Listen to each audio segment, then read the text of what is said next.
Binago ng Israeli military ang kanilang pahayag ukol sa pagpatay sa mga aid workers sa Gaza.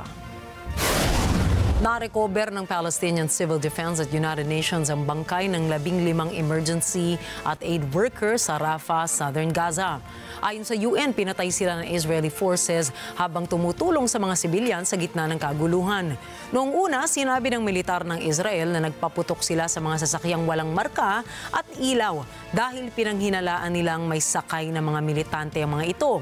Pero pinabulaanan nito ng video mula sa cellphone ng isa sa mga biktima at nang nakaligtas na paramedic kung saan malinaw na may marka ang mga ambulansya, fire truck at sasakyang may UN logo. Inamin na isang opisyal ng Israel na maaaring mali ang unang ulat ng kanilang sangay militar at kasalukuyang iniimbestigahan pa ang insidente. Gayunman, iginiit pa rin nilang may militante umano sa mga napatay kahit walang inilabas na ebidensya. Itinanggi rin ng Israel ang paratang na binaril sa malapitan ng mga biktima o tinangkang itago ang krimen. Ayon sa kanila, tinabunan lamang ng buhangin ng mga bangkay para hindi mapansin ng mga hayop at agad nila itong ipinaalam sa UN.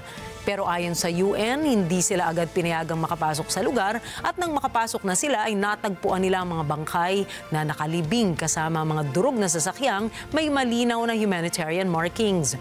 Ayon sa mga ulat, ilang emergency teams ang pinaputukan habang hinahanap ang kanilang mga nawawalang kasamahan.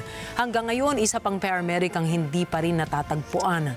Nananawagan ngayon ng UN at Palestinian Red Crescent ng isang independent investigation. Accountability should never require video evidence. It should not take a global outrage for the truth to be acknowledged. The truth was always there. The Palestinian Red Crescent medics were wearing their Red Crescent emblem.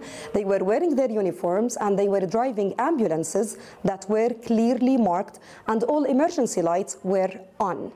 Now, the Palestinian Red Crescent Society calls for an independent international investigation. We need justice for the victims and we need to ensure that all of those who are responsible are held to account.